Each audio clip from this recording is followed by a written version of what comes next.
இந்த நாளிலேயும் அற்பமாய் நினைக்கப்பட்ட அந்த இடத்துல இருந்து கடந்த நாட்களில் பேசினது ஒரு 3 மனிதர்களை குறித்து பேசணும். சரிங்களா?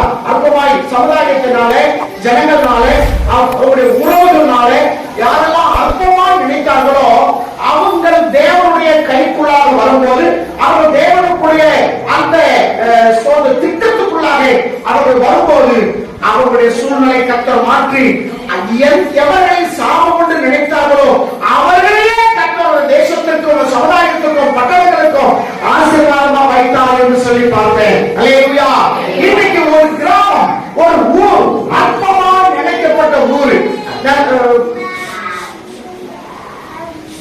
புரிச்சுக்கிடுங்க. 3 மனிதர்களை குறித்து பார்த்து அவங்களை வச்சு நம்ம பார்க்க போறதில்ல. ஒரு பட்டணத்தை குறித்து அற்பமா நினைக்கப்பட்ட ஒரு பட்டணம், நம்ம ஒரு கிராமம் வச்சுக்கீங்களேன், ஒரு ஊர் வச்சுக்கீங்களேன். அற்பமா நினைக்கப்பட்ட ஒரு ஊர்ல அந்த ஒரு கிராமத்தை கர்த்தர் எப்படி அந்த இடத்தை பயன்படுத்தலாம் பார்க்க போகிறோம். அல்லேலூயா. வேதத்தை எல்லாரும் திருப்பிக் கொள்ளுங்க. அதுல யோவான் எழுதின சுவிசேஷம், யோவான் எழுதின சுவிசேஷம் 1ஆம் அதிகாரம் 45, 46 2 வசனங்களை வாசிக்கலாம். பிலிப்பு நாத்தான்வேலை கண்டு நியாயப்பிரமாணத்திலே மோசேயும் தீர்க்கதரிசிகளும் எழுதி இருக்கிறவரை கண்டோம். பிலிப்பு சொல்லக்கூடிய ஒரு மனிதன் நாத்தான்வேல் சொல்லக்கூடிய ஒரு மனிதனிடத்தில் பேசுகிற உரையாடதான் நீங்க கேட்டீங்க. பிலிப்பு போய் நாத்தான்வேலுக்கு என்ன சொல்றாரு? எப்பா அவங்க 2 பேர் நண்பர்கள். எப்பா மோசேயுடைய நியாயப்பிரமாணத்தில் எழுதி இருக்கிறவரை கண்டோ என்று ஒரு கேள்வி அவர் சொல்லுகிறார். அதுக்கு அவருடைய பதில் பாருங்க. அவர் யோசேப்பின் குமாரனும் நாசரேத்துமாகிய இயேசுவே என்றார். சரிங்களா? அது யார் என்று கேட்கும்போது இந்த பிலிப்பு இந்த நாத்தான்வேலுக்கு ஒரு கேள்வி சொல்லிட்டாரு. மோசேயுடைய நியாயப்பிரமாணத்தை எழுதியிருக்கிறவரை கண்டோம் என்று சொன்னதோடு அல்ல, அவர் யாரை இருக்கிறாரு? யோசேப்பினுடைய குமாரனாகிய இயேசு என்று சொல்லுகிறத பார்க்கிறோம். சொன்ன உடனே இந்த நாத்தான்வேலுடைய பதில் பாருங்களேன். அதற்கு நாத்தான்வேல் நாசரேத்திலிருந்து யாதொரு நல்லது வருமா? விளங்கணும். அல்லேலூயா. எப்பா நாசரேத்திலிருந்து நல்லது வருமா? அப்படி என்ன அர்த்தம்? ஒரு நன்மை நாசரேத்திலிருந்து வரவே வராது போதும். இவங்க இப்பதான் டிக்ளேர் பண்ணி வச்சிருந்தாங்க. நாசரேத்திலிருந்து ஒரு நன்மை வராது நினைச்சிருந்தாங்க. அந்த நாசரேத்திலிருந்து ஸ்தோத்திரம். அல்லேலூயா. மீண்டும் 47வது வசனம். இயேசு நாத்தான்வேலை தம்மிடத்தில் வரக்கண்டு 46 அதற்கு நாத்தான்வேல் இந்த 2 பேரும் ஒரே அளவான செய்தி. பிலிப்பு நாத்தான்வேலோடு பேசுகிறார், நாத்தான்வேல் பதில் சொல்லுகிறார். இப்ப 2 பேரும் சேர்ந்து இயேசு கிட்ட வர்றாங்க. இயேசு கிட்ட வரும்போது நாத்தான்வேல் வாழ்க்கையில ஒரு பெரிய மாற்றம் ஏற்பட்டது. அல்லேலூயா. நாத்தான்வேல் குறித்து ஆண்டவர் ஒரு அடமொழியோட ஒரு பேர் வைத்து கூப்பிடுகிறார். உத்தம இஸ்ரவேலே, வேளானே, கவலையற்றவனே என்று சொல்லி அவனை அழைக்கிறத நம்ம பார்க்கிறோம். அறிவிக்குரியவர்களே, இப்ப பிலிப்பு நாத்தான்வேல் சொல்லும்போது நாத்தான்வேல் சொல்றாரு, நாசரேத்திலிருந்து எந்த நன்மையோ யாரோ நன்மையோ உண்டாக கூடுமோ என்று ஒரு கேள்வி குறியோடு அவர் முடிக்கிறத நம்ம பார்க்கிறோம். ஒரு கேள்வி, எப்ப போயும் இந்த ஊர் வந்து ஒரு நன்மை வருமா? அப்ப அந்த ஊரை குறித்து அவங்க எப்படி கணிச்சு வச்சிருக்காங்க? எதுவுமே ஊர்ல நல்லது இல்ல. சோதம் கோமராவுல நல்ல விஷயம் பார்க்க முடியுமா? அந்த நீங்க படிச்சு பாருங்க. ரொம்ப பேர் சோதம் கோமரம் 2 தான் சொல்லிட்டு இருக்காங்க. 5 பட்டணங்கள், 5 பட்டணங்களை அழிக்கலாம் தேவனுடைய சித்தமாய் இருந்தது. அந்த 5 பட்டணங்களும் ஒரே சுபாவம் படைத்தவர்கள். ஆனா 3 பட்டணங்கள் தப்பிக்கப்பட்டது. 2 பட்டணம் மாத்திரம் செய்யப்பட்டது. அக்னிக்கு இணையாக வைக்கப்பட்டிருக்கிறத நீங்க அதனுடைய பிற்பகுதியை நீங்க பார்த்து வாசித்து தெரிந்து கொள்ளலாம். அறிவிக்குரியவர்களே, சோதம் கோமரா நமக்கு எப்படிப்பட்ட பாவம் நிறைஞ்சிருந்த ஒரு பட்டணம் நினிவேவை அழிக்கும்படி தேவன் என்ன செய்தார்? சித்தம் கொண்டார். காரணம் அந்த காலத்தில் அவருடைய அக்கிரமம் மிகுதியா இருந்தது என்று நம்ம வேதத்தில் வாசிக்கிறோம். நோவாவுடைய காலத்தில் முழு உலகத்தையும் அழிக்க வேண்டும் என்று தேவன் சித்தம் கொண்டார். மனிதனை உண்டாக்குவதற்கு தேவனுக்கு எப்படி இருந்துச்சா? மனஸ்தாபம். ஏண்டா இவன் இந்த பூமியை படைச்ச, ஏண்டா இந்த மனுஷனை படைச்ச, இவனை நம்பி நான் இவ்வளவு பொறுப்பு கொடுத்தா என் பேச்சு கேட்காம இவன் மனைவி பேச்சு கேட்டுட்டா, மனைவி யார் பேச்சு கேட்டா? பிசாசுடைய வார்த்தை, சர்ப்பத்துடைய வார்த்தை கேட்டுட்டா. இன்னைக்கு அவன் நிமித்தம் ஆசீர்வாதமாக இருக்க வேண்டிய அந்த தேசம், அந்த பூமி அவன் நிமித்தமே சபிக்கப்பட்டதாக இருக்கும் போது சொன்ன அவனுக்கு மன வருத்தமா இருக்கு. எனக்கு என்ன இருக்கு? மன வருத்தமா இருக்கு. இதே மன வருத்தம் தான் சவுலை ராஜாவாக்கின பிறகு சவுல் தேவனுடைய கடந்த நாட்கள் அதான் நம்ம பார்த்தோம். சவுல் அவன் பென்யமீன் கோத்திரம், அவன் ரொம்ப பெரிய குடும்பத்தில் இருந்தவனாக இருந்தாலும் தாழ்வு உள்ளவனாக இருந்தால் தனக்கு ஒரு பதவி, தனக்கு ஒரு ராஜ்யம், தனக்கென ஒரு காரியத்தை சேர்த்து வைத்துக் கொண்ட பிறகு ஆண்டவரை மதிக்காமல் நான் ராஜா, நான் என்ன வேணாலும் செய்வேன் என்ற ஒரு பெருமை அவனுக்கு வந்ததினாலே துணிகரமாய் ஒரு காரியத்தை செய்தார் என்று கடந்த நாட்களை நாம பார்த்தோம். அதனால ஆண்டவருக்கு எப்படி இருந்துச்சா? மனஸ்தாபமாய் இருந்தது. மனஸ்தாபமாய் இருந்தது. சாமுவேல் அழுது கிடக்கிறான், விடிய அழுகிறான், விடிஞ்சவன் அழுகிறான். அப்ப ஆண்டவர் பேசுறாரு, எதுக்கு நீ அழுதுட்டு இருக்கிற? எதுக்கு நீ அழுகிற? என்ன ஆச்சு? இப்ப ராஜாக்களை தள்ளி ராஜாக்களை ஏற்படுத்தவும் நான் தானே. இந்த ஜனங்கள் உன்னை தள்ளலப்பா, என்ன செஞ்சிருக்காங்க?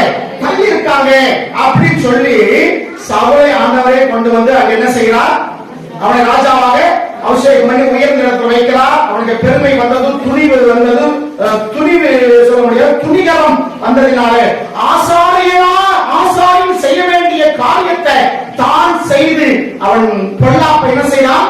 சங்கடித்துக் கொண்டான், வருவித்துக் கொண்டான் பார்க்கிறோம். அந்த இடத்துல ஆண்டவர் மனஸ்தாபப்பட்டான் வேதத்தை வாசிக்கிறோம். இனிமே இந்த ஊர்க்காரங்க ஜனங்கள் நிலவெல்லாம் என்ன? நாசரேத்திலிருந்து ஒரு நன்மை என்ன செய்யாது? வராது. ஒரு நாள் இன்னைக்கு நம்மளை பார்த்து சொல்லலாம், ஒரு நாள் இவங்க திருத்த மாட்டாங்க, இவங்க வாயில நல்ல வார்த்தை ஒன்னாலும் வரவே வராது, இவங்க இடைஞ்சல்காரங்க, இவங்க பொருளாதாரக்காரங்க, இவங்க சண்டை போடுகிறவங்க, நம்ம என்னதான் நல்லது செஞ்சாலும் பலருடைய கண்ணுக்கு ஏற்கனவே டிக்ளேர் பண்ணி வச்சிருக்காங்க. என்ன சொன்னாலும் எப்படி சொல்லுவான்? இல்லங்கமான வார்த்தையை சொல்லுவாய் என்று சொல்லி ஒரு காரியம் இருக்கலாம். இது அப்படிப்பட்ட நினைக்க நம்மை கொண்டுதான் கர்த்தர் பெரிய காரியம் செய்ய போகிறார். அல்லேலூயா. ஆகாத தள்ளின கல்லு மூளைக்கு தலைக்கல்லாயிற்று எழுதியிருக்கிறத போல ஆண்டவர் இந்த நாசகத்தை குறித்து அந்த ஜனங்கள் சொல்லி வச்சிருந்தாங்க. அங்கிருந்து ஒரு நல்ல செய்தி என்ன செய்யாது? வராது என்று சொல்லி ஒரு நல்ல செய்தி வராது. இவர் சொல்ல சொன்னாரு, மோசேயுடைய நியாயப்பிரமாணத்துல எழுதியிருக்கிறவரை கண்டோம். அவ வேதத்துல குறிக்கப்பட்டவரை நான் கண்டேன் சொல்லும் போது அவனால் என்ன செய்ய முடியல? நம்பவே முடியல. ஒருவேளை பெத்லகேமிலிருந்து வந்தார் என்று சொன்னா ஒருவேளை ஏற்றுக்கொண்டாரோ தெரியாது. அல்லது எருசலேமிலிருந்து ஒருத்தர் வந்திருந்தானா அதை எப்படி அவர் அந்த நாத்தானியேல் அந்த காரியத்தை யூகிப்பானோ என்று நமக்கு தெரியவில்லை. நாசரேத்துல சொன்ன உடனே அவனுக்கு என்ன ஆயிடுச்சு? என்ன ஆயிடுச்சு? நம்பவே முடியல. வாய்ப்பில்ல ராஜா, வாய்ப்பில்ல. நாசரேத்திலிருந்து என்ன வராது? நன்மை வராதா இவனுடைய காரியம். அதற்கு நாத்தானியேல் பிலிப்பு சொன்ன போது பாருங்க, வந்து பார், நான் இனிமேல் சொல்லி உன்னை ஜெயிக்க முடியாது, இனிமேல் சொல்லி உனக்கு விளங்க வைக்க முடியாது. ஏன்னா ஏற்கனவே உன் மனசுல ஒரு காரியத்தை டிக்ளேர் பண்ணி வச்சிருக்கிற, ஏற்கனவே உன்னோட இதயத்துல இந்த காரியத்தை குறித்து ஒரு முடிவு பண்ணி வச்சிருக்கிறதுனால நான் இனிமேல் சொல்லி என்ன இல்ல, நீ வந்து அந்த காரியத்தை விளக்கி சொல்ல என்னால முடியாது. வந்து பார். என்னாச்சு? வந்து பார். நான் சொன்னவர் ஆளா இல்லையா என்று வந்து பார். வந்து பார். வந்தாதான் தெரியும், வந்தாதான் தெரியும். நாசரேத்திலிருந்து நன்மை வரவேன்னு சொன்னீங்க, வந்திருக்கு, வந்து பாரு. வராமலே தூரத்தில் நின்று கொண்டு என்ன செய்யாத, அந்த ஊரை குறிச்சு குறைய சொல்லாத. எனக்கு இயேசுவை குறித்து இங்க சொல்றாரு. பிலிப்பு யாருக்கு சொல்றாரு? இயேசுவை பத்தி தான் ஆத்தவங்க கிட்ட பேசிக்கிட்டு இருக்கிறார். ஏன்னா இயேசு நமக்கு நல்லா தெரியும். ஏன்னா பட்டணங்களை குறிச்சு நிறைய நம்ம வந்து தியானம் பண்ணி இருக்கிறோம். இயேசு எங்க பிறந்தார்? எங்க பிறந்தார்? எவ்வளவு பிள்ளையா? பெத்லகேமில் பிறந்தார். ஏன் பெத்லகேமில் இயேசு பிறந்தார்? 3 காரியம் சொல்லியிருக்கிறோம். என்ன காரியம்? அப்பத்தின் வீடு, தாவீது ராஜாவுடைய வீடு, ஊரு, 3வது நொக்கோடு ஆடு. சரிங்களா? இந்த 3 காரியம். ஏன் பெத்லகேமில் இயேசு பிறந்தார்? நீங்க என்ன சொல்லுவாங்க? பெத்லகேம் ஊர் தான் உலகத்துடைய வரைபடத்துல மையமான ஊரு, அங்கதான் இருக்கு. அதெல்லாம் உண்மைதான். ஆனா தேவன் செய்த பிரதான காரியம் என்ன? இயேசு பெத்லகேமில் பிறந்ததுக்கு 3 காரியங்களும் ஏற்கனவே செஞ்சிருக்கோம், நம்ம தியானம் பண்ணிருக்கோம். அதுக்குள்ள நான் போகவில்லை. இயேசு பெத்லகேமில் பிறந்ததுன்னா வளர்ந்தது எங்க? நாசரேத்ல. வாசிங்க லூக்கா சுவிசேஷம், லூக்கா சுவிசேஷம் 4ஆம் அதிகாரம் 14ஆம் வசனம். சீக்கிரம் வாசிங்க. ஹல்லேலூயா. தாம் வளர்ந்த ஊராகிய நாசரேத்துக்கு வந்து, ஹல்லேலூயா. இயேசு ஞானஸ்நானம் எடுத்த உடனே எங்க போறாரு? தாம் வளர்ந்த ஊராகிய நாசரேத்துக்கு போகிறார். நாசரேத்தை குறித்து நம்ம ஏற்கனவே பார்த்திருக்கிறோம். நாசரேத்து சாதாரணமான ஊர் அல்ல, அது செல்வம் மிக்க ஒரு ஊரு. அது மலை மேல இருக்கிற ஒரு ஊரு. அந்த ஊர் எப்படிப்பட்ட ஊரு? மலை மேல இருக்கிற ஊரு. இன்னைக்கு நம்ம பல ஊர்கள் மலை மேல இருக்கு. மலை மேல இருக்க ஊர்ல என்ன சொல்லுவோம்? நம்ம செழிப்பான. இப்ப ஊட்டி என்ன சொல்லுவோம்? மலை மேல இருக்கு. என்ன சொல்லுவாங்க? ராணியா? ராணி. அதான் மலைகளுடைய ராணி. ஏன்னா ஊட்டி என்பது ஒரு மலை மேல இருக்கு. அது செழிப்பான ஒரு பகுதி. பார்ப்பாரு செழிப்பான பகுதி. 3வது செழிப்பான பகுதி. நம்ம பக்கத்தில் இருக்கிற கொடைக்கானல் மலைகளுடைய இளவரசி. அது எப்படிப்பட்டது? செழிப்பான. அப்ப மலை மேல என்று சொன்னாலும் ஒரு செழிப்பு. சோதரம் ரொம்ப உஷாரா இருக்குங்க. நல்லது. ஏன்னா ஒரு நாள் சொன்னாங்க ரொம்ப உஷாரா இருக்கு. கத்தோட ஆசிரியப்பா. அப்ப இந்த நாசரேத்து எங்க இருக்கு? மலை மேல இருக்கு. இந்த ஊரை தான் ஒரு முறை இயேசு காமிச்சு சீசன் சொன்னார். அந்த ஊரை காமிச்சுனா மலை மேல உள்ள பட்டணம் மறைந்திருக்க மாட்டாதே அப்படின்னு சொல்லுகிறார். அந்த ஊரை காமிச்சுதான் சொன்னார். சரிங்களா? அந்த மலையில இருக்க நாசரேத்தை பார்த்து தான் சொன்னார். அப்ப மலையில இருக்கிற ஒரு அருமையான ஒரு செழிப்புள்ள பட்டணம், பணக்கார பட்டணம். நாசரேத்து எப்படி பட்டணம்? பணக்கார பட்டணம். இன்னைக்கு பணக்கார பட்டணம்னா ஒவ்வொரு இக்கரைக்கு அக்கறை பற்றி சொல்றாங்க இல்லைங்களா? இப்ப கோயம்புத்தூர் நம்ம இருக்கிறனால கோயம்புத்தூர் எப்படிப்பட்டது? பணக்கார. இது என்ன சொல்ல? மான்செஸ்டர்ல தொழில் உருவாக்குற இடம் அப்படி சொல்லுவாங்க. திருப்பூர் ஒரு குட்டி ஜப்பான். சிவகாசி ஊர் இருக்கு, பட்டாசு இடம், அதுவும் குட்டி ஜப்பான் தான் சொல்லுவாங்க. சரிங்களா? குட்டி ஜப்பான். அப்புறம் மும்பை எடுத்துக்கிட்டா ஒரு தொழில் நகரம், அப்படித்தானே? ஒரு பெரிய செல்வாக்குள்ள இடம். வெளிநாட்டுக்கு போயிட்டா அமெரிக்கா, இப்படி நிறைய சொல்லுவாங்க. அப்ப நாசரேத்து ஊரு பெரிய பணக்காரர்கள் வசிக்கிற ஒரு ஊரு. அங்கதான் இயேசு வளர்ந்தார் சொல்லி நம்ம பார்க்கிறோம். எங்க வளர்ந்திருக்கிறாரு? இயேசு அங்கதான் வளர்ந்தார். அப்ப பணக்காரர்கள் மத்தியில இயேசுடைய தகப்பன் இந்த பூமியில மாம்சரீதியில ஒரு தகப்பன் இருந்தார். அவர் பேர் என்ன? யோசேப்பு. அவர் ரொம்ப பேரும் ஏன் நினைச்சுக்கிட்டு இருக்காங்க? கந்தர துணியோ கத்தருக்கு அதெல்லாம் பாட்டு பாடி அன்னைக்கோ எழுதி வச்சுட்டாங்க. அது நிறைய பேர் பாடிட்டு இருக்கிறோம். சரிங்களா? யோசேப்பு அவர் கை வச்ச கிறிஸ்துமஸ் காலங்கள் நாடகத்தில் நடிக்கிறதுக்கு ஒரு பெரிய வளர்ச்சி கம்பவுண்ட் கொடுத்து பெரிய தாடி எல்லாம் வச்சு ஒரு வயசான யோசேப்பு காட்டுவாங்க. இது பிக்சர்ல நாடகத்துல காட்டுறது. உண்மை அது கிடையாது. ஏன்னா யோசேப்புக்கு எத்தனை வயசு? 40 வயசு. யூதருடைய கலாச்சாரம், யூதருடைய முறை திருமணம் ஆகும்போது அந்த எத்தனை வயசு இருக்கணும்? 40 வயசு. அதை முதல்ல ஆரம்பிச்சு வச்சது ஈசாக்கு என்று நமக்கு தெரியும். அவன் தான் முதல் இஸ்ரவேலான். ஆபிரகாம் கூட ஒரு இந்து மார்க்கத்திலிருந்து வந்து புறஜாதி மக்களுக்கு வந்து அவரை விக்கிர ஆராதனை செய்கிறவனாக வந்துதான் முழுமை பெறுகிறார். ஆபிரகாமா இருந்தவனை ஆண்டவர் ஆபிரகாமாக மாற்றுகிறார். முதல் ஒரிஜினல் ஆட்டி இஸ்ரவேல் யாருன்னு பாத்தீங்கன்னா ஈசாக்கு தான். அவனுக்கு தான் ஆபிரகாம் என்ன செய்தாரு? விருத்த சேதனம் பண்ணினார். அது ஒரு சடங்கு காரியங்களாக பழைய பாட்டு இருந்தது நமக்கு தெரியும்.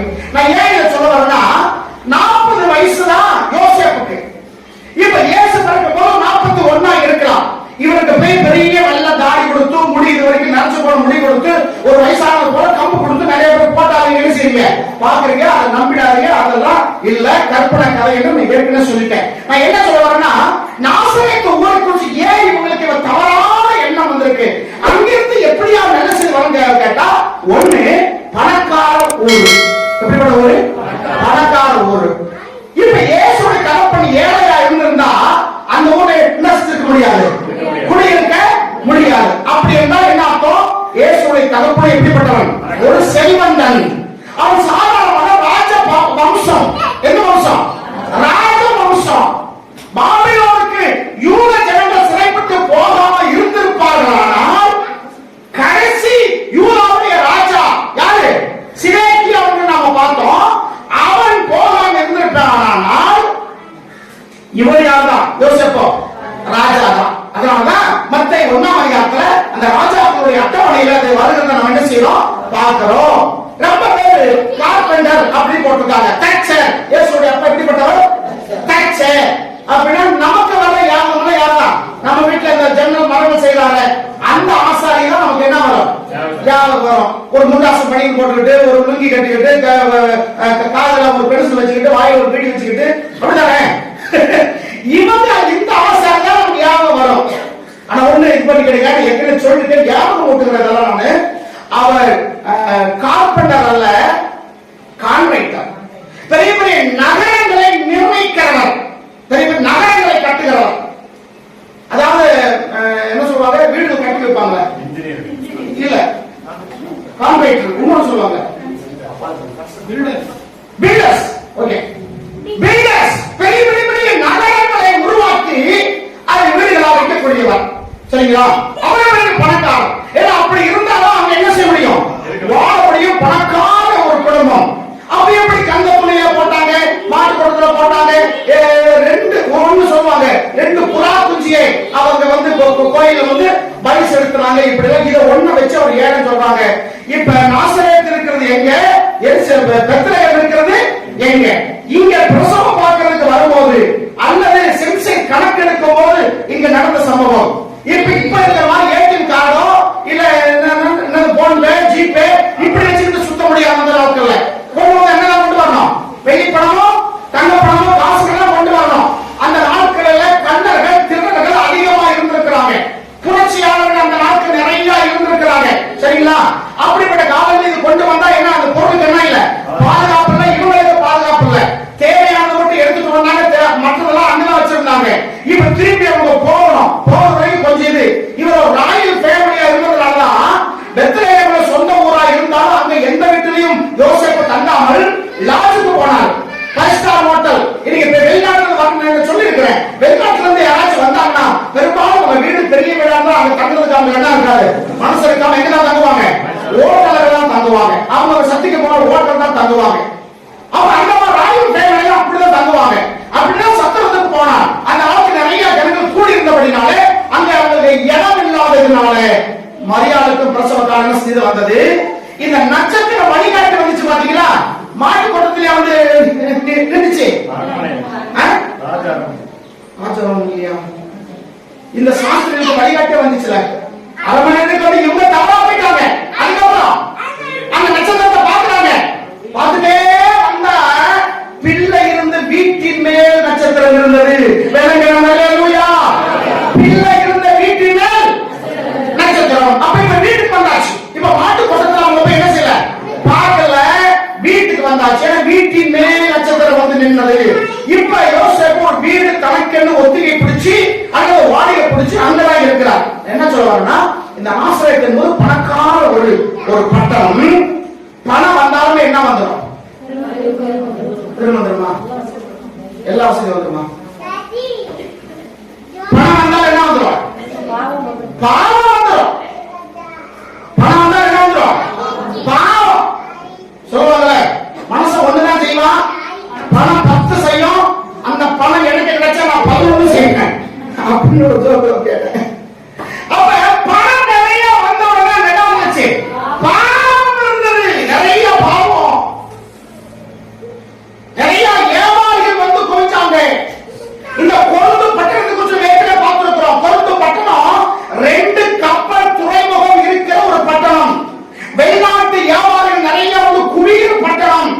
அதனால அந்த பட்டணம் பாவம் நிறைந்த பட்டணமா இருந்தது. வேசித்தனம் விபச்சாரம் அதிகம்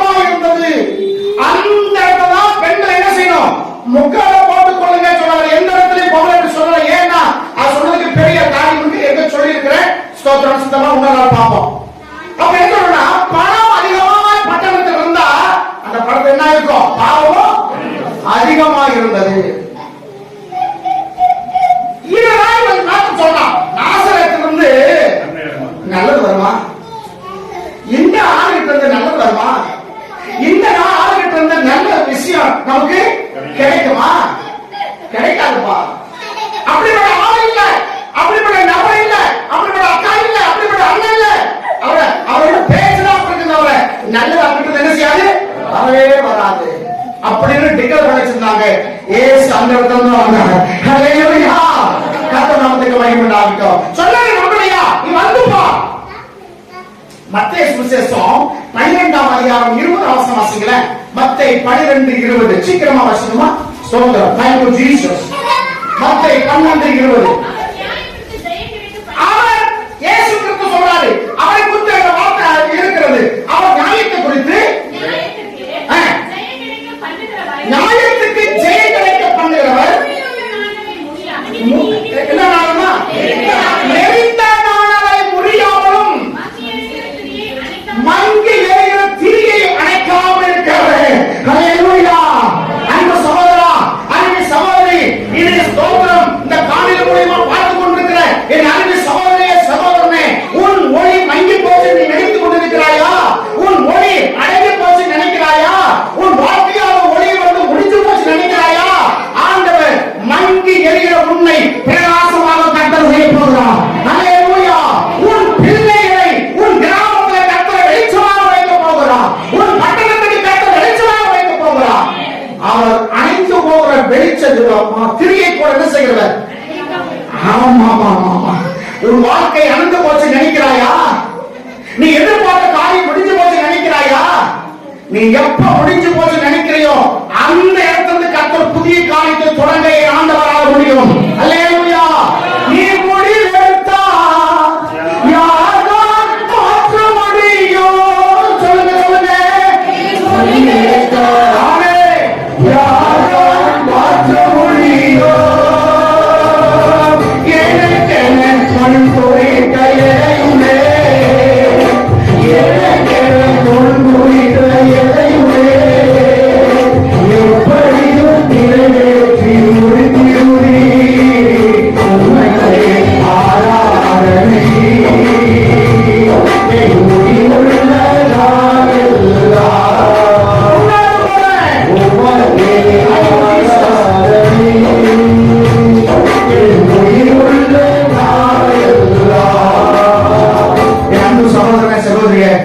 ஒருவேளை மங்கி போன நிலைமையில வந்திருக்கீங்களா? தொடர்ந்து போன நிலைமையில வந்திருக்கீங்களா?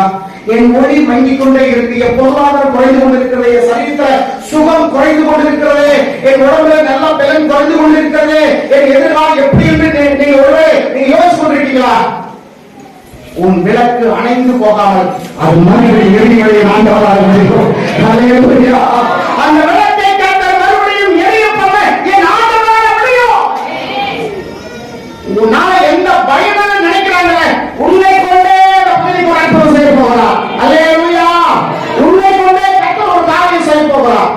ஆகாரத்தை தள்ளின கல்லு உனக்கு தலைக்கல்லாயிற்று எழுதியிருக்கிற வசனத்தின் வழியாக என் ஆண்டவராக தேவன் உன்னை மறுபடியும் பிரகாசிக்கும்படி கர்த்தர் செய்வார். அதுக்கு ஒரே ஒரு காரியம், வந்து பாருங்க, வந்து பாருங்க. இவங்களுக்கு அடையாளம் காட்டினது யோவான் ஸ்நானகன்.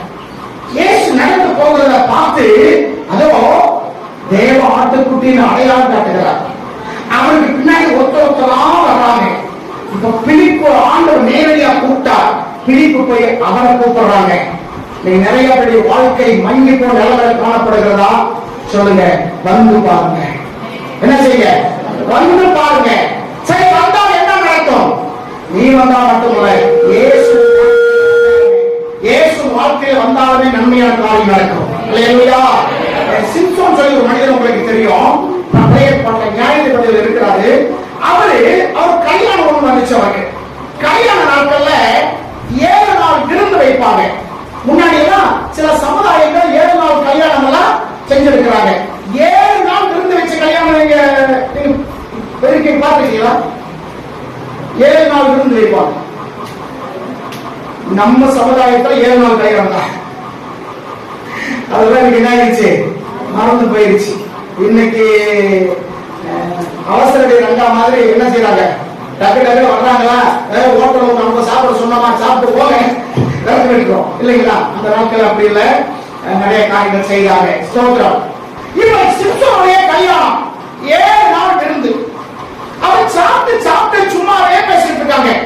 இன்னைக்கு மாப்பிளுடைய தோழர்கள், மாப்பிளுடைய நண்பர்கள் சொல்றாங்க, மாப்பிள்ளை இங்க என்ன பாட்டு வைக்கிறீங்களா இல்லையா, பாட்டு வச்சா கல்யாணத்துக்கு வர்றாங்க, பாட்டுல நேச பண்ணிக்கிறாங்க, கல்யாணத்துக்கு வர மாட்டேங்கிறாங்க, குடிச்சிருவாங்க. அதுக்கு சீட்டு விளையாடுறாங்க. இன்னைக்கு இருக்கிற நினைச்சுவாங்க மண்டபத்துல ஓட்டு உட்காந்துக்கிட்டு சீட்டு விளையாடுறாங்க. 7 நாள் ஒரு உட்கார வச்சு சாப்பிட 3 நேரம் சாப்பாடு, வேற எதுவும் இல்லை, சும்மா பேசிக்கிட்டு கலந்தாலும் விருப்பம், நல்ல பெரிய மகிழ்ச்சி. அப்ப சிம்சோனோட பேசிக்கும் போது நிறைய விடுதலை போட்டுக்கிட்டே இருந்தாங்க. அவன் சிம்சோனும் அவன் சாதாரணப்பட்ட ஆள் கிடையாது. அவனும் இந்த கல்யாணத்துக்கு வந்திருக்காங்க மாமா மச்சனங்க, அதான் என்னுடைய மனைவியுடைய சகோதரமார்கள், அவங்களுடைய உறவினர்கள். அவங்கள பார்த்து ஒரு விடுதலை போடுறான். என்ன பச்சிக்கணுடத்துல பச்சனமும் பலவான இடத்துல மதுரமும் உண்டாகுமோ, இந்த விடுதலை சொன்னீங்கன்னா ஒரு 10 மார்க் நினைச்சு உங்களுக்கு தரணும் சொல்லி முதல் விளையாட்டா பேசுனது இப்ப என்ன ஆயிடுச்சு, வம்புக்கு, அதாவது சவால் விடுதலை அளவுல பந்தய பொருளாக இப்ப மாறிடுச்சு. இவங்க யோசிச்சு பாக்குறாங்க, ஒரு முடிவு என்ன செய்யல, அந்த விடுதலை இவரால் விடுவிக்கவே முடியல. கடைசியில ஒரே ஒரு வழி, சிம்சோனுடைய மனைவிதான். இவரை பிடிச்சா என்ன ஆகும், இந்த விடுதலைக்கு அர்த்தம் கிடைக்கும் சொல்லி அவளையே கட்டுட்டு இருக்காங்க. நாளே ஒரு புருஷன்கிட்ட ஒழுங்கா இந்த விடுதலைக்கு விடையை கேட்டு சொல்லு, இல்லைன்னா உங்க அப்பாவையும் குடும்பத்தை தீவி சென்ன செய்வோம், ஏற்றுவோம் சொல்லி பயம் கொடுத்து அந்த 7 நாள் ஒரே ஆளுங்க. ஒரு பக்கத்துல சாப்பாடு, ஒரு பக்கத்துல மகிழ்ச்சி, மனப்பெண்ணுக்கு என்னது ஒரே அழுக, அழுத்தி கொண்டே இருந்தாலும் 7 நாளும் சிம்சோனை போட்டு என்ன செய்யலாம், தொந்தரவு பண்றான். அழுதுகிட்டே இருந்தா ஏன் அழுக, அந்த விடுதலை பார்த்து சொல்லு, அந்த விடுதலைக்கு பார்த்து சொல்லு. எனக்கு சொல்லக்கூடாதா, நான் மனைவி இல்ல, நான் பொண்டாட்டி இல்ல, கல்லானாலும் கணவன், கொல்லானாலும் புருஷன், அப்ப மனவாள மங்கிரி பாக்கியமா இருக்கிற நீ எனக்கு சொல்லக்கூடாதா? அவன் சொன்னா, எங்க அப்பா அம்மாவுக்கே நான் சொல்லல, ஊர்கிட்ட எப்படி சொல்லுவேன்? அப்பா அம்மாவுக்கு சொல்லலாம், நிச்சயமா யாரும் சொல்லலாம், மனைவி கிட்ட. ஏன்னா கண்டிப்பா டெய்லி புது பொண்டாட்டி கல்யாணம் 7 நாள்ல எப்ப பார்த்தாலும் என்ன செய்யணும், புது பொண்டாட்டி எல்லாம் சில பேர் வெளியே கூட்டு போறாங்க, அப்படியே மேக்கப் பண்ணி அது பண்ணி அப்படியே பார்த்து நல்லா இது மூஞ்சியெல்லாம் அதிகப்படுத்தி அப்படியே பப்பெல்லாம் ஒரு நாள் மேக்கப் போடாட்டி மூஞ்சியா என்ன செய்ய முடியாது, பார்க்க முடியாது. நம்ம முன்னாடி கத்த ஏற்கனவே ஒரு அழகு கொடுத்துருக்கிறாங்க, அது போதுங்க. இவங்க எக்ஸ்ட்ரா பிட்டிங் பண்ணி கூட்டு போவாங்க. ஒரு வாரம் 2 வாரம் அல்லது 1 மாசம் வரைக்கும் அப்ப இருக்கும். அதுக்கப்புறம் என்ன செய்ய மாட்டாங்க, கவனிக்கவே மாட்டாங்க. அத்தான் ஒரு 2 மாசம் கழிச்சு, அத்தான் சீட்டு பார்த்து கூட்டு போறீங்களா, பாத்துறேன், அது ஒண்ணுதான் குறைச்சிருப்பேன், பேசாம இருக்கேன். அதுக்கு முன்னாடி சொல்லுவான், அந்த முடிஞ்ச புதுசுல பயங்கரமா இது பண்ணிட்டு இருப்பான். இப்ப அப்படி இருக்கிற மூச்சு என்ன செஞ்சுட்டு இருக்கு, அதுகிட்டே இந்த சகிக்க முடியுமா சொல்லிட்டான். அது விடுதலை அவங்க கேட்டு சொல்லிட்டாங்க. அந்த கோபத்துல கோச்சிட்டு வந்துடுறான் வீட்டுக்கு, சரிங்களா. அவனுடைய மனநாள் நாட்கள் மிஞ்சமா 7 நாள் 8 நாள் தான். கோச்சிக்கிட்டு வீட்டுக்கு வந்தவங்க சில வருஷம் கழிச்சு அங்க போறான். அதுக்குள்ள அந்த பெண்ணை வேற ஒருத்தர் கல்யாணம் முடிச்சு செஞ்சுட்டாங்க, கொடுத்துட்டாங்க. அந்த கோபம் சரி, இது ஒரு வரலாறு போகுது. என்ன சொல்றா, பச்சிக்கிறவங்க என்ன வரும், பச்சனை வரும். பச்சிக்கிறவத்துல அன்புக்குரியவர்களே, நீ உன்னை யாருடைய மற்றவா நினைக்கிறாங்களோ உன்னிடத்திலிருந்தே அவர்களுக்கு நன்மை போகும். அல்லேலூயா. பலவான் இடத்துல மகன் வருமா, அவன் சிங்கத்தை கொடுத்து சொல்லுகிறான், தேனை கொடுத்து சொல்லுகிறான். அதோடைய விளக்கமே அதுதான், சிங்கமும் தேனும். பச்சிக்கிற இடத்துல பச்சனமும், பலவான் இடத்துல தேனும் மதுரம். இந்த 2 குறித்து அவன் சொல்லுகிறத நம்ம பார்க்கிறோம். இன்னைக்கு மற்றவங்க பார்வையில நீ உள்ளுள்ளா தெரியலாம், மக்களுடைய பார்வையில் நீ அற்பமா தெரியலாம், மக்களுடைய பார்வையில் நீ பொருளாதாரமா தெரியலாம், மக்களுடைய பார்வையில் நீ நல்லவன் இல்லவன் தெரியலாம். உன்னை கொண்டே கத்தர் பிடிக்கிறான் செய்வான். அல்லேலூயா. நான் சொல்றேன், எங்க மக்கள், எங்க விசுவாசிகள் பார்க்கறதுக்கு கவனமா இருந்தாலும் ரொம்ப நல்லவங்க. எப்படி போட்டிருப்பாங்க தெரியுங்களா, பலாப்பழம் போட்டிருப்பாங்க. என்ன பழம், பலாப்பழம். பார்க்கறதுக்கு எப்படி இருக்கும், பலாப்பழம் முள்ளா இருக்கும், கை வச்சா செஞ்சிடும், கையெல்லாம் காயப்போட இருக்கும். அந்த மாதிரி சில முள்ளுகளாக இருக்கும் வெளி தோற்றத்துக்கு. ஆனா உரிச்சு பார்த்தா நல்ல சுவையுள்ள ஒரு கனி கிடைக்கும். அப்ப வெளி தோற்றத்தை பார்க்காத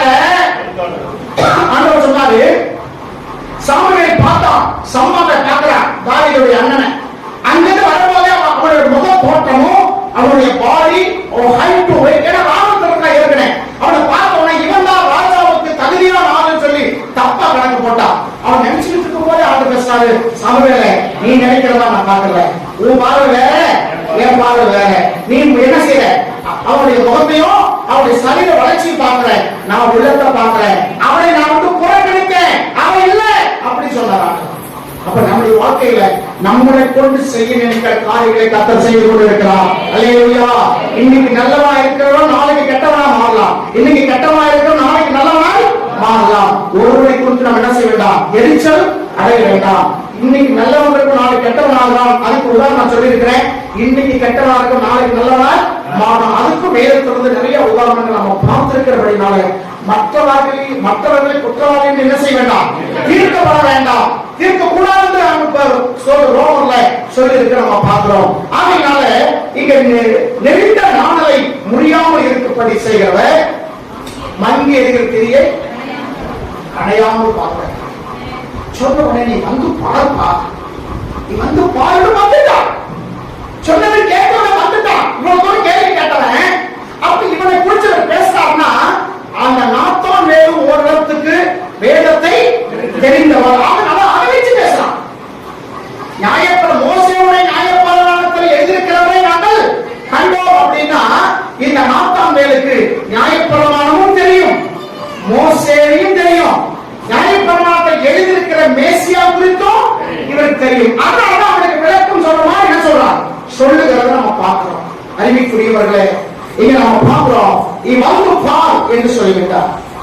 சோத்திரம். இன்னொரு வசனம் வாசிங்க. பழைய ஏற்பாடு உபாகம புத்தகம் 30ஆம் அதிகாரம் 10ஆம் வசனம். நன்மை வருமாய் என்று சொன்னால நீ நம்பினா வாழ்க்கையில நல்லது நடக்கும். தேவனாகிய கர்த்தருடைய சத்தத்துக்கு நல்லா கவனிச்சுக்கங்க. மோசே வனாந்தரத்திலே பிறந்த மக்களை பார்த்து சொல்லுகிறான்.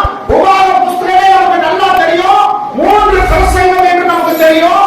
அதுல ஸ்தோத்திரம் 2வது பிரசங்கத்தை பண்ணி கொண்டிருக்கிறார். வனாந்தரத்தில் பிறந்த பிள்ளைகளுக்கு சொல்லிக் கொண்டிருக்கிறார். நீங்க கர்த்தருடைய வார்த்தை உண்மையா சரிசாய்த்தால் உன் தேவனாகிய கர்த்தருடைய சத்தத்துக்கு செவி கொடுத்து இந்த நியாயப்பிரமாண புஸ்தகத்தில் எழுதியிருக்கிற அவருடைய கற்பனைகளையும் அவருடைய கட்டளைகளையும் கைக்கொள்ளுமாறு கேட்கும்போது அல்ல, அது என்ன செய்யணும், கைக்கொள்ள வேண்டும். கர்த்தர் நாமத்தை மகிமையுண்டாகட்டும். கைக்கொள்ளும் போது என்ன நடக்கும், உன் தேவனாகிய கர்த்தருக்கு முழு இதயத்தோடும் முழு ஆத்மாவோடும் திரும்பும்போது கர்த்தர் பிதாக்கள் மேல் சந்தோஷமா இருந்தது போல. எல்லாம் கவனிச்சுக்கிறீங்க. உங்க பிதாக்கள் மேல ஆண்டவர் எப்படி இருந்தாருமா, சந்தோஷமா இருந்தார். உங்க பிதாக்கள் மேல கர்த்தர் சந்தோஷமா இருந்தார். இருந்தது போல உண்மையிலும் உனக்கு நன்மை உண்டாக சந்தோஷமா இருப்பார். உனக்கு நன்மை உண்டாக்குறது அவருக்கு சந்தோஷம். அவன் விளக்குங்களா, உனக்கு நன்மை உண்டாக்குறதே அவருக்கு என்னது சந்தோஷம். ரோமர்ல சொல்றாரு பவுல், இஸ்ரவேலை ஆசீர்வதிப்பதே கர்த்தருக்கு பிரியம். ரோமர் 8:32 வசனம் இருக்கு. நம்முடைய ஒரே பேரான குமாரத்தையே நமக்கு தந்தவர், அவரோடு கூட மற்ற எல்லாவற்றையும் நமக்கு அல்லாது இருப்பது எப்படி ஒரு கேள்வி. அவரையே கொடுத்து விட்டா அவரோடு கூட எல்லாத்தையும் நமக்கு தருகிறவராக இருக்கிறார். தேவநாமத்துக்கு மகிமை உண்டாகட்டும். அறிவிக்குரியவர்களே, உங்களுடைய ஆசை உங்களுக்கு நன்மை செய்வதே ஆண்டவருக்கு என்னன்னா பிரியம். இப்ப நான் சொன்னா அங்கிருந்து நல்லது என்ன செய்யாது வராது. அது உன்னுடைய கணிப்பு, அங்கிருந்தே உனக்கு நன்மை கிடைக்கும். ஆண்டவர் நினைத்தால் செய்ய முடியாத அவரால் ஒன்றுமே. கருப்பாறையிலிருந்து தண்ணீர் தரலையா, வானத்திலிருந்து மண்ணாக தரலையா, செங்கலை 2ஆக ஒண்ணுமே பண்ணுமே சொல்ல இடத்துல 2ஆ பிழைக்கலையா, எரியோ கோட்டை விழுந்து போகாத நம்பிக்கை இருந்த கோட்டை விழுந்து போகவில்லையா.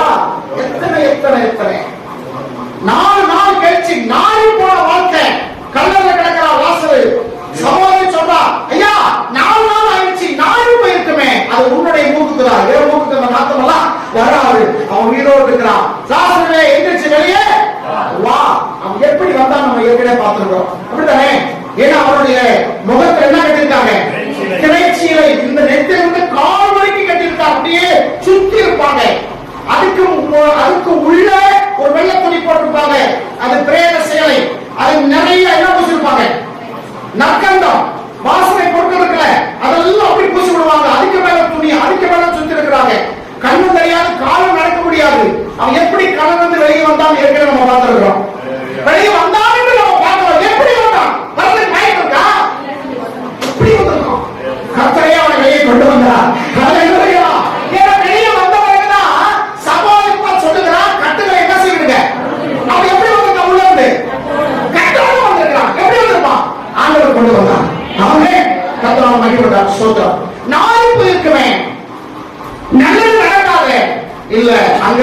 நன்மை கிடைக்கும்.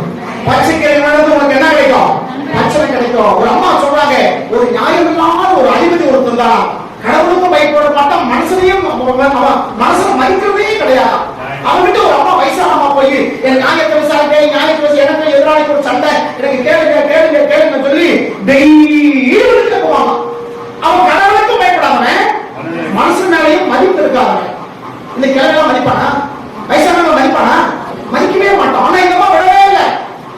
இப்ப தீர்மானம் பண்றான், ஏதோ இந்த அம்மா மேல பாசத்துக்காக வராது பாவமா இருக்க கிளவி, அதுக்கான அவன் நியாயம் செய்யல. என்னை தொந்தரவு பண்ணக்கூடாது, அதுக்கு இந்த கிழமைக்கு என்ன செய்யணும்? ஒரு நியாயத்தை செய்யணும்னு செஞ்சான்.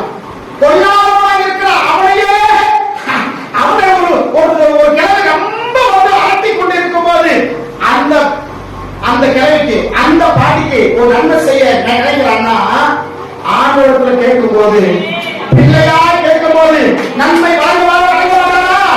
நன்மை வழங்குவோம், நன்மை வரும்.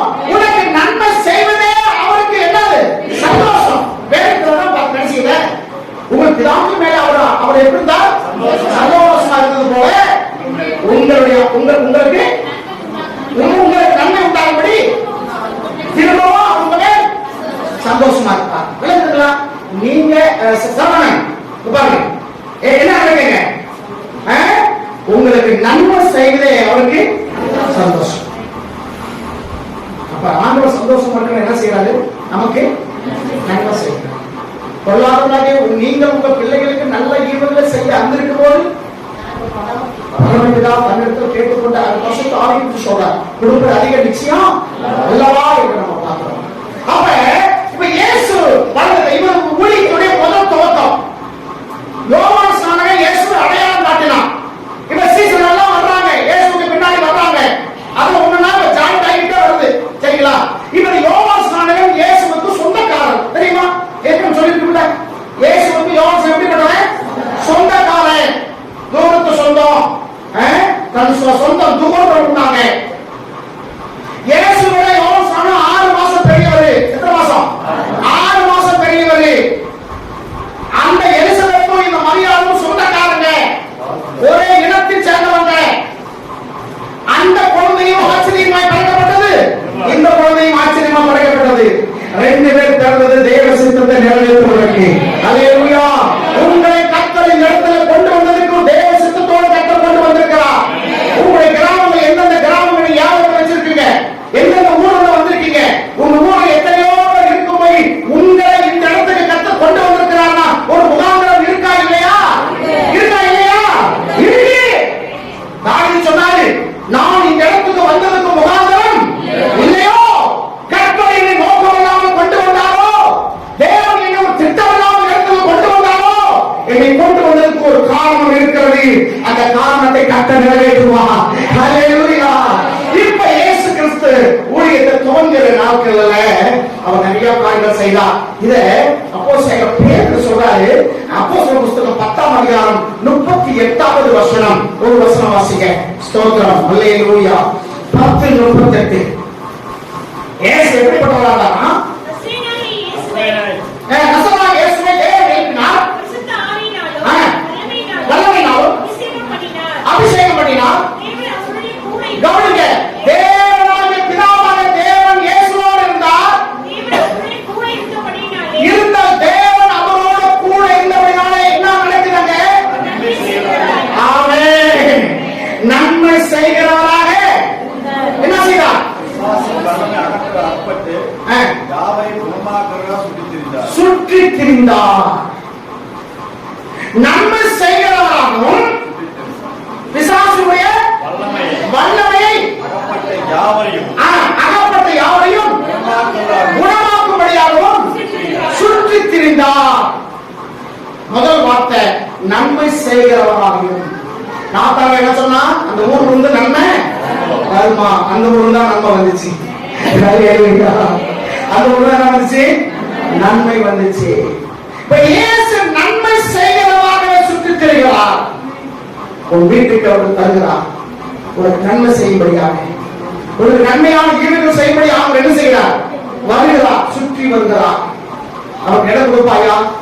ஒரு உள்ளத்தை ஆழத்தை இடம் கொடுப்பாயா? உன்னுடைய குடும்பத்தில் இடம் கொடுப்பாயா? உன்னுடைய முதல் பலனான காரியங்களை ஆண்டவருக்கு இடம் கொடுப்பாயா? அவர் உன்னை நன்மை செய்வதே அவருக்கு சந்தோஷம். போன வழிக்கு முதல் வழியில் ஞானஸ்நானம் தந்தோம். அப்ப ஒரு வருஷம் ஆயிடுச்சோம். ஒரு பாவி மனம் திரும்பினால் பரலோகத்துல மிகுந்த சந்தோஷம் தான். இது வழக்கமா எல்லாம் சொல்றதா? ஆனா உனக்கு நன்மை செய்வது அவருக்கு சந்தோஷம். சில வேளையில கணவன் மனைவி இருப்பாங்க, 2 பிள்ளை இருப்பாங்க, சாப்பாடு அவங்களுக்கு செஞ்சிருப்பாங்க. திடீர்னு 2 பேர் 3 பேர் வந்து வச்சுக்கலாம். இப்ப நம்ம கணக்கு இல்லாத என்ன செய்யும்? அவங்க சாப்பிடும்போது இவங்க மனசு இவங்க அதுக்கு செஞ்சு சாப்பிடாங்களோ செய்யாம படுத்துக்கிறாங்களோ அது வந்து தனி. ஆனா அவங்க சாப்பிடும்போது இவங்க எப்படி இருக்கும்? சந்தோஷமா இருக்கும். இதுதான் தாய் கூட பிள்ளைகளை மறந்து போகலாம், சிங்கம் கூட குட்டிகளை பட்டினி போடலாம். வசதி போடலாம். மறந்து போகலாம், சிங்கம் கூட குட்டிகளை பட்டினி போடலாம். ஒரு நாள் நம்மை புறக்கணியாதவர் உங்களுக்கு நல்லது செய்தே அவருக்கு சந்தோஷம். அப்ப அவர் சந்தோஷம் வேணும்னா நமக்கு நல்லா செஞ்சுக்கிட்டே இருப்பார். இல்லையா? இப்ப நன்மை செய்கிறவரா என்ன செய்தார்? சுற்றி தெரிந்தார். இது ஒண்ணு. இன்னொருத்தம் சுற்றி தெரிஞ்சுட்டு இருக்கிறார். இவனை குறிச்சு நம்ம கேட்க என்ன செய்யணும்? இருக்கணும். 1 பேருக்கு 5:8 வாசிங்க. 1 பேருக்கு 5:8.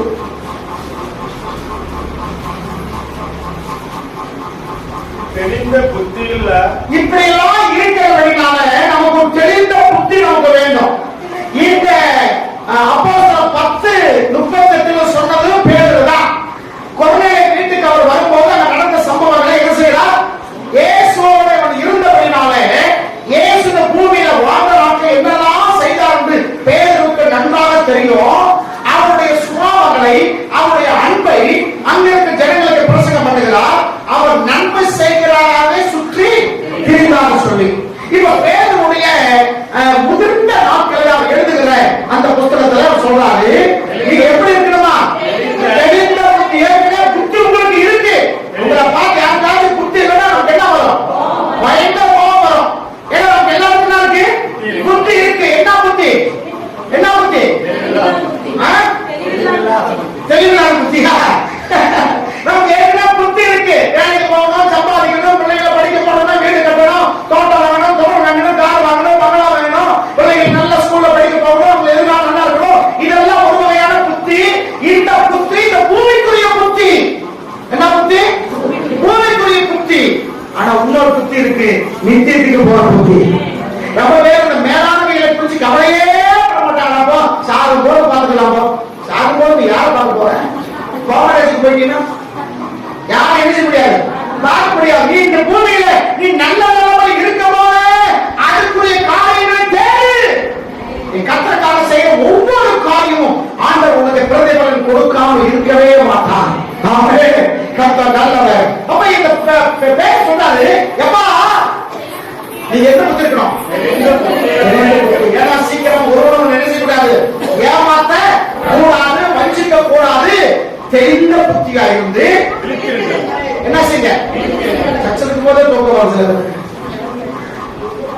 இவ்வளவு சத்தப்பட்டு பேசிட்டு இருக்கிறோம், மைக் பிடிச்சி வெளுத்துட்டு இருக்கிறோம். இப்ப என்ன வருது? தூக்கம் வருது. 2 காரியத்தை ஏற்கனவே சொல்லிட்டேன். அதையே சொல்லி என்ன செய்யல, நம்ம நேரத்தை கணக்கு போகல. என்ன கணக்கா? 1 பண்ற பிரசங்கம் பிடிக்கல, அல்லது பிரசங்கம் எனக்கு விலகல. ஒன்னும் பிடிக்கல, ஒன்னும் விலகல. பிடிக்கல சொல்ற அளவு தெரிஞ்சு அந்த அளவுக்கு நீங்க வேதத்தை கற்றவங்களா இருக்கணும். நீங்க அந்த அளவுக்கு கற்றவங்களா இருக்கணும். எப்படி இருந்தாலும் தேவாலயத்தில் தேவ பிரசனத்துல இருக்கும்போது அப்படிப்பட்ட காரியங்கள் வராது. அல்லேலூயா. அதனால எப்படி இருங்க? விழித்திருங்க, விழித்திருங்க. தூங்குவதற்கு நீ மருத்துவ விட்டு எழுந்து, அப்பொழுது கிறிஸ்து உன்னை பிரகாசிக்க பண்ணுவார். 5:16 நினைக்கிறேன். தூங்குவதற்கு மருத்துவ விட்டு எழுந்து நீ பிரகாசிக்கப்பட வேண்டுமா? உன் வாழ்க்கையை பிரகாசிக்கப்பட வேண்டுமா? உன் பொருளாதாரத்தில் பிரகாசிக்கப்பட வேண்டுமா? மருத்துவ விட்டு எழுந்து எழுந்துனா கிறிஸ்து உன்னை பிரகாசிக்கப்படுவார். ஆமென். சரி, விழித்திருந்து. ஏனெனில் ஏன் அதெல்லாம் சொல்றேன்னா, உங்கள் எதிராளியாகிய தெரியுமா? யார் எதிரி? நமக்கெல்லாம் பக்கத்து வீட்டுக்காரங்க தான் எதிரி. நம்ம வீட்டுக்கு ஏறி வீட்டுக்காரங்களாம் எதிரி. ஏன்னா அங்க குப்பை கூட்டி விடுவாங்க, இங்க குப்பை கூட்டி விடுவாங்க. அந்த சாக்கடை தண்ணி இங்க வரும், இந்த சாக்கடை தண்ணி அங்க போகாது. ஏன்னா இறக்கமா இருக்கல, உடனே சாக்கடை போயிருது. உங்க வீட்டு இப்படி இருப்பியா?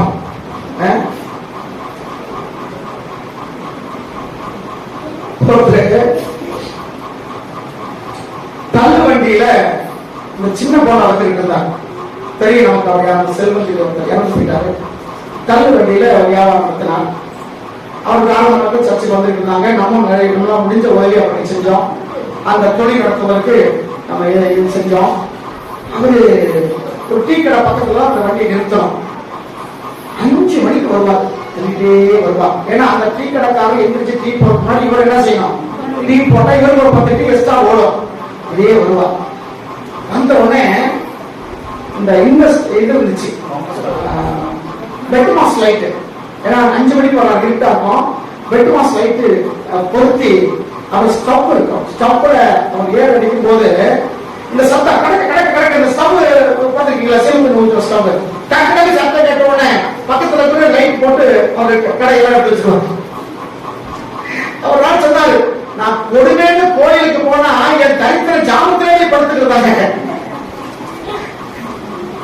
கொடுமைக்கு கோயிலுக்கு கூட போனா என் தரித்திரம் ஜாமத்திலே போய் படுத்துட்டு இருந்தாங்க. இவன் போற இடத்துல போய் படுத்துட்டு இருந்தான் அப்படின்னு சொல்லுவார். அறிவிக்குரியவர்களே, உங்கள் எதிராளி இந்த உலகத்துல ஒரு எதிரி இருக்கணும். யாருதான்? அவனை நீங்க அடையாளம் கண்டு கொள்ளாத பட்சத்தில் நீங்க வாழ்க்கையில வெற்றி அடையவே முடியாது. உன் சகோதரன் உனக்கு எதிரி அல்ல, உன்னுடைய கூட பிறந்த உங்க சகோதரன் உனக்கு எதிரி அல்ல, உன் பெற்றோர் உனக்கு எதிரி கிடையாது. நம்முடைய உறவுக்காரன் நமக்கு எதிரி இல்ல. நம்ம ஒரே ஒரு எதிரி யாருதான்? சொல்லுது, விசுவாசுடைய செய்திகள் செஞ்சா அவங்களும் அதுக்கு உண்டான பங்கு என்ன செய்யறாங்க? பெற்றுக்கொள்வாங்க. தவிர நேரடி யாருடைய எதிரிகள் இல்ல. ஏன் உங்கள் வீட்டிற்கு சொல்றாருன்னா, உங்க எதிராளி ஒருத்தருக்கான அவனுக்கு நீங்க ஜாக்கிரதையா இருக்கணும். சிங்கம் போல் அவன் எப்படிப்பட்ட நிலைமை இருக்கான்? சிங்கம் போல் இருக்கிறான். சாதாரணமா அவன் என்ன செய்யாதீங்க, இடம் போட்டாங்க. சிங்கம் அல்ல, சிங்கம் போல சத்தம் போடுகிற சிங்கம். ஒரு ஜோக் சொன்னல, ஊருன்னா நாய் எல்லாம் என்ன செய்யும்? குறைக்கும். ஊருக்கு 4 நாய் என்ன செய்யும்? குறைக்கும். குறைக்காத நாயும் இல்ல, நாய் இல்லாத ஊரும் இல்ல. குறைக்காத நாயும் இல்ல, நாய் இல்லாத ஊரை. இது வந்து ரஜினிகாந்த் கிட்ட ஒரு கேள்வி கேட்கும்போது அவர் சொன்னார், இந்த ஒரு பெரிய மேடை, என்ன மேடை தெரியல, அந்த மேடையில அவர் சொன்னார், அப்ப நீங்க செய்யற நல்ல காரியம் சில பேர் எதிர்ப்பு சொல்லுவாங்க. அவங்க வந்து என்ன செய்ய வேண்டாம், நாய் வந்து குறைக்கணும். அவங்களுடைய வேலை, அதோட வேலை இதுதான். நம்ம பேசணும், நம்ம வேலை இருக்கும் போது அதுக்கு என்ன வேலை? குறைக்கணும் வேலை. ஒருத்தர் சாமியை கிட்ட வந்தா அவர் முடிக்கிட்ட வந்து, ஐயா என் மனைவி ரொம்ப பேசுறா, அவன் பேசாம இருக்கிறதுக்கு ஏதாவது ஒண்ணு பண்ணி விடுங்க அப்படின்னு சொன்னாங்க. அதுக்கு சாமி கேட்டாரா, அது தெரிஞ்சுட்டா நான் என்ன சாமியா வரேன்? ஏன் எங்க வீட்டுல இருக்கிற பிரச்சனை அங்க பேரு தாங்க முடியாம நானே சாமியா வந்திருக்கேன் அப்படின்னு சொல்லிட்டு மறுபடியும் சொன்னாரா, பறவைகள் என்ன செய்யும்? பறக்கும். பறவை எல்லாம் பறக்கும், மீன் என்ன நீந்தும், பொம்மை என்ன பேசுவோம். சமாளிச்சுட்டு போயிட்டா. அப்ப என்ன சொல்றா, இவங்களை நாம் பார்க்க வேண்டாம். கொச்சிக்கு சிங்கம் போல, சிங்கம் அல்ல சிங்கம் போல. அப்ப சார் சொன்னாரு, ஒளியின் தூதன் வேஷம் போட்டு பிசாசு செய்வான் வருவான். ஒளியின் தூதன் நல்லவன், அவன் வேஷம் போட்டு பிசாசு வருவான். அந்த ரெண்டுக்கு நான் என்ன பண்ணணுமா? அடையாளத்தை. அது மாதிரி சிங்கம் அல்ல, சிங்கம் போல சத்தம் போட்டுக்கிட்டே வருவான். அப்புறம் விழுங்கலாமோ என்று வகை தேடி சுற்றி திரிகிறார். வகை தேடி இவனும் சுற்றி திரிகிறான். அவனும் சுற்றி திரிகிறார், இவனும் சுற்றி திரிகிறார். இயேசு நன்மை செய்கிறவனுக்கே சுற்றி திரிகிறார், பிசாசு முழுங்கலாமோ என்று சுற்றி திரிஞ்சிருக்கிறார். இந்த ரெண்டுக்கு நீங்க அடையாளத்தை கண்டு கொள்ள வேண்டும். சரி, ஒன்று கேட்க, சிங்கம் கடிச்சு திங்குமா முழுங்குமா? கடிச்சுதான் திங்கும். டிஸ்கவரி சேனல் நிறைய பார்க்கணும்ல, சிங்கம் என்ன செய்யும்? கடிச்சு திங்கும். ஆனா இப்ப முழுங்க போட்டுக்க, எவனை விழுங்கலாமோ, விழுங்கலாமோ விழுங்கலாமோ தமிழுக்கு நிறைய வார்த்தைகள் இருக்கிறது. முழுங்குறது விழுங்குறது. ஒரு ஏரியாவுக்கு தந்தாப்ப என்ன இருக்கும் சொல்லுவாங்க, சாப்பாடு நல்லா முடிக்கிட்டு வந்துட்டியா, முடிக்கிட்ட வந்தா நல்ல 36 பல்லு இருக்கு, நல்லா மென்னு என்ன செஞ்சிருப்பான் வந்திருப்பான், நல்லா முடிக்கிட்டு வந்துட்டியா, இது அந்த அர்த்தம் இல்ல. என்ன அப்ப இவன் முழுங்கலாம் விழுங்கலாமோ என்று. அப்ப உனக்கு பல்லு இல்லையா?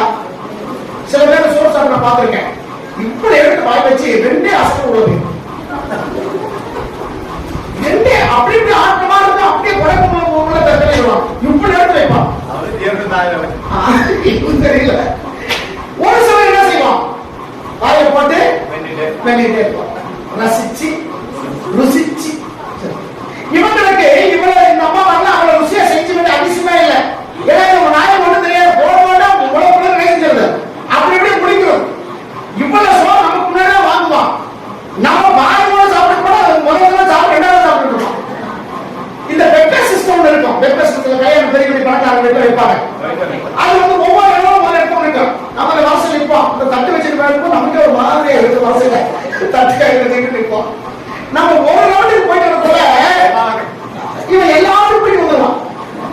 ஆப்ப சாப்பிட்டுமா, தோசை சாப்பிடுவோம், இட்லி சாப்பிட்டோம், கடைசியில் வந்து ஐஸ்கிரீம் வந்து நிற்பான். நம்ம அப்ப 2வது ரவுண்டுக்கு ஒரு கடவுள் மாதிரி அங்க நிற்பான், அங்க நிற்பான், அங்க நிற்பான். எவ்வளவு சாப்பிடுறாங்க செய்யல ஐஸ்கிரீம் சாப்பிட்டே சொல்லுவான், ஏன்னா இன்னுமா சாப்பிடுற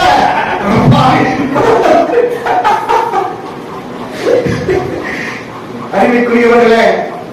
பிசாசும் சுற்றி திரிகிறான், இயேசுவும் சுற்றி திரிகிறான்.